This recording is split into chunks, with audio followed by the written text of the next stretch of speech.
I think we just have this bookmarked all the time anyway because, we sign up for enough of these things.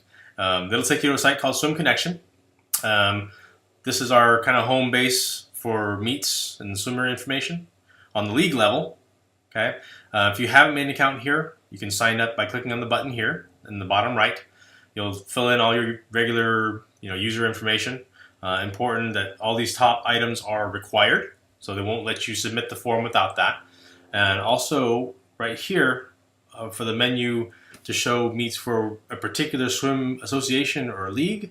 Ours is called Sierra Nevada Swimming, which is conveniently at the top, which is pretty keen.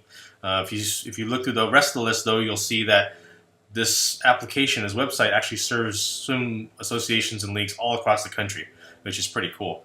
Okay, so go ahead and make sure you select Sierra Nevada Swimming. Below that is where you can select either to get email notifications from this site on new meets that are open, or not to. Again, that's up to you. You will want to, just because, like it was mentioned, that it does fill up really fast, so that way you will know exactly when it's open and you can get to it as soon as you can. Yep.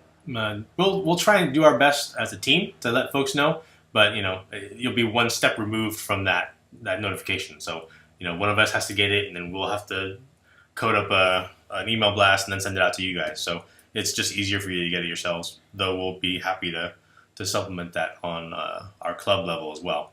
Okay, so just hit yes here after you've filled out all this information. Okay, it'll email you a confirmation to make sure that you're a real person and not like a web bot or something. I've already done that, so you can log in up here and just hit enter. Okay, right away it'll start showing you the meets that are open, or even the meets that are closed. Boo! You can see some of these are closed already. This is a meet that's actually coming up this weekend, so not exactly relevant because you could be watching this anytime.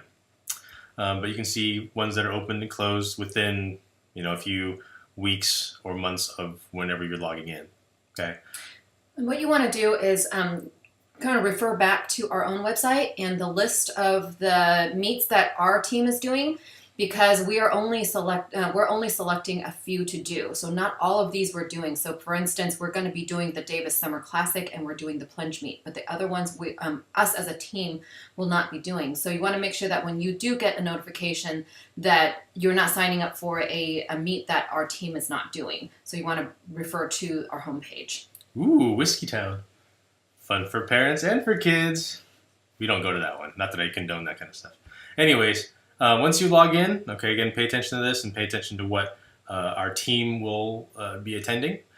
Here, once you've logged in, it doesn't automatically know what swimmers are associated with you.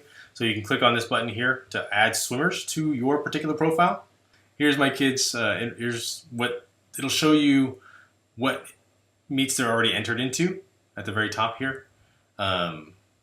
But at the bottom, let's try and enter them into another meet so you can see how that works. So we'll go to the plunge meet, which is still open. You can see which days are open. Again, generally speaking, most of the meets go either 2 or 3 days. Friday, Saturday, and Sunday, or Friday, Saturday, Saturday, Sunday kind of thing. You can see already this one, the Saturday entries are all closed already. So we're just going to try and look at what entries or what events are open on Friday for us. Something to, before you actually go into the meet entry, is to look at the meet sheet. So when you click on the meet sheet, you'll see a lot of important information about that specific meet, which is when warm-up starts, when the meet starts, the location. And also, one important thing to note is it tells you what is the maximum number of entries you can do for each child. And they all vary. So certain meets, they say is 3, certain are 4, and some are even 5. So depending on what the limitation is, you might want to look into different, you might base your sign up accordingly. And here is right there is the schedule of events. So that way you can get a sense of which event number is exactly which event. And plus you can kind of see what event your kid wants to swim and then on which days that event is being held. As you can see, most of these events are on Saturday, and they're closed already. So these are the events that are still open, potentially for Friday. And the meet sheet is something nice to bring with you on the day of. That way you have the address and all the pertinent information on there. CRA will always try and get you the most, get you all these kind of warm up and location information as part of our email blasts before the meet. But again, it's just as easy to look at the meet sheet here when you sign up. Okay, so when you're ready, we can hit online meet entry. And let's go ahead and enter a swimmer. I'll use my lovely assistant here. And we'll hit enter. And you can have that registration number handy. Okay. Note again, you can see that all the Saturday events are closed, but there is the 400 IM open on Friday. Make him cry. It's not a bad thing, always.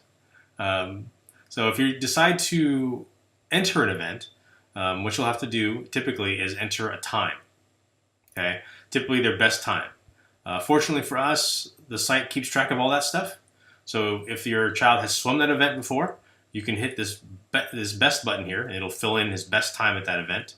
But in some cases, they haven't swam that event yet.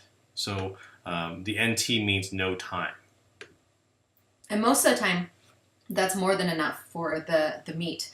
And they will just seed them at the very end, and they will just swim with no time. But however, there are certain meets that will require you to enter a time, in which case, if you really do have no time, you can kind of make your best guess depending based on some previous times that they've had. Okay, so once we're here, we can go ahead and hit save. Yep. Oh, see, there you go. No time is not allowed for this event. Yeah. So we can go ahead and make our best guess. It's always better to kind of go over as opposed to under on these.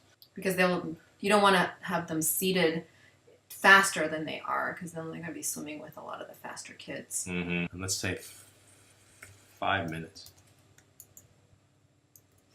Okay. Yeah, that's just off the top of my head. So we'll hit OK there. So there we are. It shows that he is now registered on Friday for event number 2, the 400 IM, with a time of 5 minutes. And then SCY means short course yards. Okay.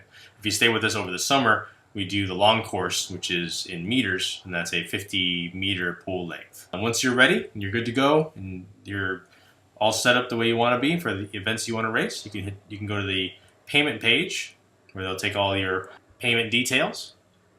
And this is where you'll see the splash fee. So each swimmer is usually given a splash fee, and that is the fee for them to swim. And then per event, usually there is another fee attached. So depending on how many events you register for, then your fee will fluctuate. And every single meet's different depending on who's hosting. And so this one is nice because they don't have a splash fee, but we have to pay for each event. And some, there is a huge splash fee, and there are, you don't have to pay per event. So it's all different. But that's a good thing to note. And you can always go back in once you've finalized everything, and you decide maybe a week or two later, say, oh my goodness, I want to switch an event. You can still do that. You can make modifications. You can add events, subtract events. However, there is usually, I think, a fee of $1 for you to make those changes. And that's pretty much all she wrote. Once you pay for it, you'll get your receipt and kind of a summary of what events your child is swimming. I print out that meet sheet, and then look for news from our swim team, and you're off for the races. Okay. Again, USA swim meets are quite a bit different, so make sure to check in with us at our team tent to get your bearings, and you'll always have a nice place to hang out there if you didn't quite know what to bring. If you're missing something, we generally have a nice little village all set up around the team tent, which is a lot of fun for folks. Hopefully, we'll see you at some of the meets. Thanks, guys. Bye.